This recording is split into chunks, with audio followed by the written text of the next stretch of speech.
ले आइला कवना बही झूठ बाखेलो राजा लइका बानी मिलने की तुमको करना वादा कभी न करना। क्यों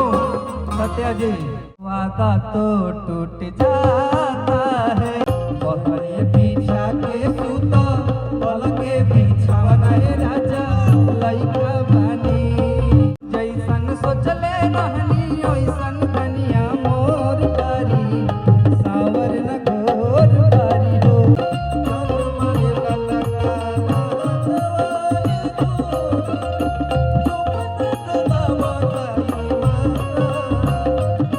झोलिए में अटकल पारा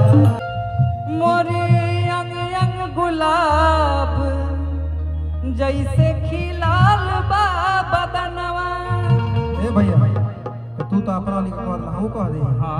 आजा पारा पर दोनों भाई। हां ती रे ना हमहू कहब बिल्कुल खड़ा हो चले के हम किया हो अरे पहिला मिलनवा मिलल सजनी के सजना कि हमार अरे अंग अंग गुलाब अरे नियन खिलल बाबा दनवा यही गोदी में ले कहता है कि सुनी सुनी भगवान जन बिहान होके दी कि सुनी सुनी भगवान जन बिहान होके दी कहला आज राजा जी के कोरवे में जवन होके दी आज राजा जी के कोरवे में जवन होके दी आज हो पहिला मिलनवा मिलल सजनी के सजनवा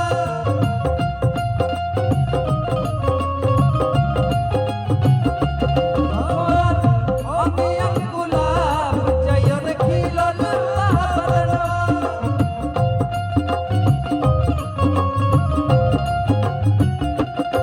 सुनी सुनी भगवान जन बिहान होके दी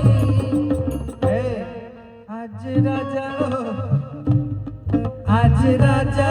जी के कट कर ली। आज राजा जी के कोरवे में जवन होके दी आज राजा जी के कोरवे में ले आइला कवना बही झूठ बाखेलो राजा लइका बानी ले आइला कवना बही झूठ बाखेलो राजा लइका बानी बहरे बिछा के सूता पलके बिछावना राजा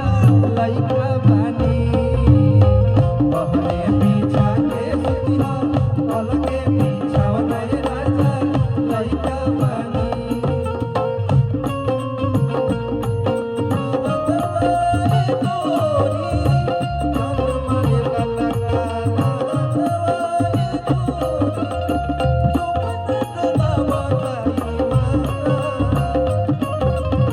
झोलिए में अटकल पारा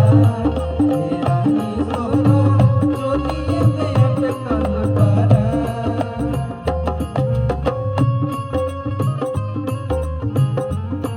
आज राजा जी के कोरवे में बिहान होके दी मिलने की तुम कोशिश करना वादा कभी न करना मिलने की तुम कोशिश करना वादा कभी न करना। क्यों सत्या जी क्यों वादा तो टूट जाता है वादा तो टूट जाता